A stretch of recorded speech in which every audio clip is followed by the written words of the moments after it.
प्यारे बच्चों, आज हम लोग कक्षा 5 पाठ 4 पक्षियों की सभा पढ़ेंगे। अचरज वन के बीचों बीच एक बड़ा सा टीला था। सब पक्षी उस टीले की ओर जा रहे थे। वहाँ पक्षियों की सभा होने वाली थी। पक्षियों के राजा राजहंस ने ये सभा बुलाई थी। सभा में उसने अपने मित्र हाथी को भी बुलाया था। जंगल में सबसे बड़ा और समझदार पशु था। इसमें क्या होता है, अचरज वन के बीचों बीच एक बड़ा सा टीला था। टीला मतलब मिट्टी या रेत का कुछ ऊंचा सा जगह। ओके, सब पक्षी उस टीले में आए थे। हाँ, पक्षियों और वहाँ पे सभा होने वाली थी। सभा मतलब मीटिंग होने वाला था। पक्षियों के राजा राजहंस ने ये सभा बुलाई थी। सभा में उसने अपने मित्र जो दोस्त हैं हाथी को भी बुलाया था, जो जंगल में सबसे समझदार पशु था। सब पक्षी आ गए तो सभा शुरू हुई। राजहंस के इशारे पर कबूतर ने कहना शुरू किया, मित्रों, हम पक्षियों पर एक मुसीबत आ पड़ी है। अचरज नगर में रहने वाले लोगों ने हमारे वन के आसपास कई कारखाने लगा लिए हैं। उन कारखानों से निकलने वाले धुआं यहाँ की वायु को जहरीला बना रहा है। इतना ही नहीं, अचरज नगर की ढेर सारी गाड़ियों से हर समय जहरीला धुआं निकलता रहता है। इस कारण हवा अब इतनी दूषित हो गई है कि हम पक्षियों का यहाँ रहना कठिन हो रहा है। हम सबको मिलकर इस मुसीबत से निपटने का उपाय ढूंढना होगा। तो इसमें पक्षियों की जब सभा शुरू होती है तो राजहंस के इशारे से कबूतर कहना शुरू करता है। वो कहता है कि हम पक्षियों पर मुसीबत आ गई है।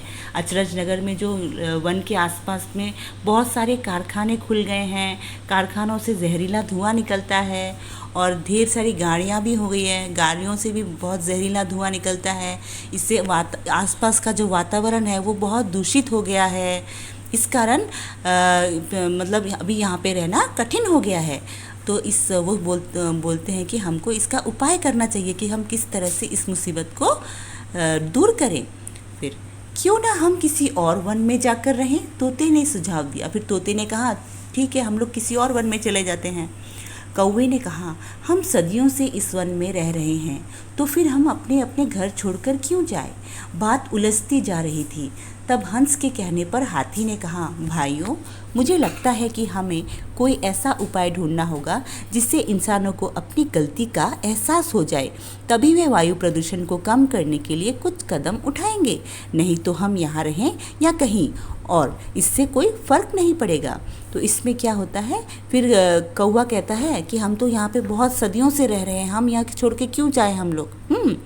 तो फिर तब हंस के कहने पर हाथी बोलते हैं, भाइयों, मतलब सब लोग वो कर रहे थे, आपस में डिस्कशन कर रहे थे, बात कर रहे थे। तो तब हाथी सोचता है कि चलो अब तो मामला थोड़ा सुलझाना पड़ेगा, क्योंकि बात तो उलझती जा रही है। तो बोलता है कि हमें ही कुछ उपाय सोचना चाहिए, ऐसा उपाय सोचना चाहिए कि जिससे इंसानों को अपनी गलती का एहसास हो। उन्हें पता चले कि हमने वायु प्रदूषण करके कितना बड़ा बुरा काम किया है।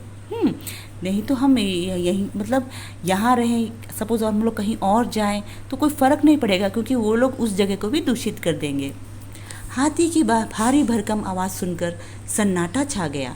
पर हमें ऐसा क्या कर सकते हैं जिससे इंसानों को पता चले कि वे गलत कर रहे हैं, तोते ने पूछा।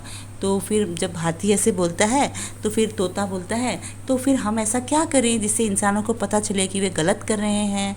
इस पर एकांत में रहने वाले उल्लू ने बादलों के पास जाने का सुझाव दिया। उल्लू एक पहाड़ी गुफा में रहता था और बुद्धिमान पक्षी था। तो इस पर मतलब एक जो उल्लू जो हमेशा एकांत में रहता था, अकेला रहता था, चुपचाप रहता था, तो वो बहुत समझदार भी था। तो उसने समझदार और बुद्धिमान भी था। तो उसने सुझाव दिया कि चलो हम लोग बादलों के पास जाते हैं। बादल कहाँ मिलेंगे, यहाँ तो आसमान बिल्कुल साफ़ है, कौवे ने कहा। फिर कौवा बोलता है, अरे यहाँ पे बादल कहाँ मिलेंगे, यहाँ तो आसमान साफ़ है। इस समय सारे बादल हिमालय की ओर जा रहे हैं। राजहंस को हिमालय जाना पड़ेगा, वहीं बादलों से बात हो पाएगी, उल्लू ने कहा। फिर इस पर उल्लू बोलता है कि जो सारे बादल हैं वो हिमालय की ओर जा रहे हैं, तो हमारे जो राजहंस हैं उनको हिमालय जाना पड़ेगा और बादल से बात करनी पड़ेगी। सभा समाप्त हो गई। राजहंस कुछ मित्रों के साथ हिमालय की ओर चल दिए। सब बहुत दूर तक उड़ सकते थे और कई लंबी यात्राएं कर चुके थे। तो मतलब जब सभा समाप्त हो गई तो राजहंस क्या करते हैं, अपने कुछ दोस्तों के साथ, मित्रों के साथ वह हिमालय की ओर चल देते हैं। क्योंकि और सभी जो उसके साथ जो उसके पक्षी दोस्त थे, मित्र थे, उनको पहले भी लंबी यात्राएं कर चुके थे और दूर दूर तक उड़ चुके थे, उड़ सकते थे। कई दिनों की लंबी यात्रा के बाद वे हिमालय पहुँचे। वहाँ चारों ओर बादल ही बादल थे। जब वो लोग बहुत दिनों के बाद यात्रा करने के बाद जब हिमालय की ओर पहुँचे तो वहाँ देखा कि चारों तरफ बादल ही बादल हैं। कुछ बादल काले थे तो कुछ सफ़ेद, कुछ बहुत ऊंचे उड़ रहे थे तो कुछ नीचे। वहाँ पे हिमालय में उन्होंने क्या देखा, काले रंग के बादल देखे, सफ़ेद रंग के बादल देखे और देखा कि कुछ बादल ऊपर उड़ रहे हैं, ऊंची जगह से उड़ रहे हैं और कुछ नीचे से उड़ रहे हैं। तो राजहंस और उसके साथी उस पर्वत की चोटी की ओर उड़ चले। तो राजहंस पर्वत की चोटी तक उड़ते गए। ठंड बहुत थी, हल्की हल्की वर्षा भी हो रही थी और हिमालय में वहाँ उस जगह ठंड भी होती है तो ठंड भी बहुत थी और बारिश भी हल्की हल्की हो रही थी, पर उन्होंने परवाह नहीं की। चोटी पर पहुंचकर राजहंस ने बादलों के राजा को प्रणाम किया और अपनी समस्या बताई। जब वो लोग चोटी पर पहुंचे तो राजहंस ने अपने बादलों के राजा को बताया कि हमें ऐसी ऐसी समस्या आई है, प्लीज हमारी समस्या का समाधान कीजिए। इस पर बादलों के राजा ने गरजती आवाज़ में कहा, ये आदमी हर जगह मुसीबतें खड़ी कर रहे हैं, पर अब तुम सब लौट जाओ, मैं कुछ करता हूँ। तो बादल क्या कहता है कि ये आदमी तो हर जगह मुसीबतें खड़ी कर रहे हैं, यहाँ कुछ कुछ अलग अलग तरह की हमेशा मुसीबतें ला रहे हैं। ठीक है, तुम लोग जाओ, मैं कुछ उपाय ढूंढता हूँ। सब पक्षी अचरज बन लौट आए। कुछ दिनों बाद वर्षा हुई तो कबूतर ने राजहंस से कहा, मैं अभी अभी अचरज नगर से आ रहा हूँ। वहाँ सब लोग परेशान हैं। नगर में हड़कंप मचा हुआ है। चारों ओर तेजाब की वर्षा हो रही है।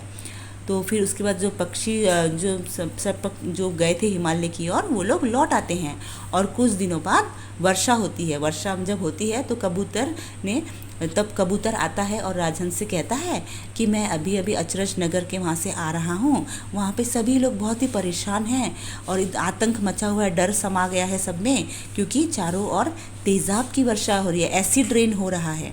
एक पल रुककर कबूतर ने कहा, मुझे तो लगता है कि बादलों ने उन्हें सज़ा दी है। अब लोगों को समझ में आएगा कि उन्होंने वायु को कितना दूषित कर दिया है। तो एक पल रुककर कबूतर बोलता है, हाँ, ये तो ज़रूर बादलों ने उनको ये सज़ा दी है। अभी उनको समझ में आएगा कि उन्होंने वायु को कितना दूषित किया है, कितना प्रदूषित किया है, कितना गंदा किया है।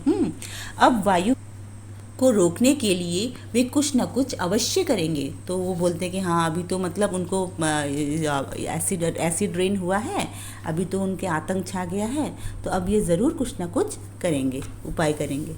वैसा ही हुआ जैसा पक्षियों ने सोचा था। तेजाब की वर्षा ने अचरज नगर में रहने वाले लोगों को डरा दिया। सबको अपनी भूल और लापरवाही का एहसास हुआ। उन्होंने प्रदूषण घटाने के लिए कई उपाय किए। धीरे धीरे हवा भी स्वच्छ होने लगी।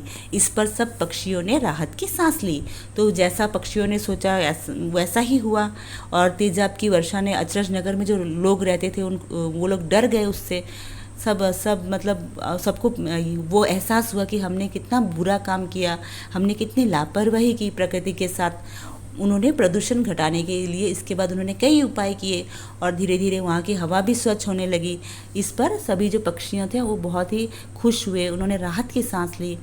एक दिन बादलों का राजा अचरज वन के ऊपर से उड़ता हुआ पर्वत की ओर जा रहा था। उसे देखकर सब पक्षी खुशी से झूम उठे। कई पक्षी उड़कर उसके पास आए और उसे धन्यवाद दिया। बादलों का राजा भी खुश था। इसमें फिर क्या होता है, एक दिन जब बादलों का राजा जब अचरज वन के ऊपर से जा रहा था, पर्वतों की ओर जा रहा था, तो उसे देखकर सब पक्षियों ने देखा, रही तो बादलों के राजा हैं। सब लोग खुश हो गए, बहुत ही आनंदित हो गए। तो कई पक्षी उड़कर बादलों के राजा के पास गए और बोला कि आपका बहुत बहुत शुक्रिया, बहुत धन्यवाद, आपने हमारा इतनी बड़ी परेशानी आपने दूर कर दी। बादलों का राजा भी ये सब सुन के बहुत खुश हुआ।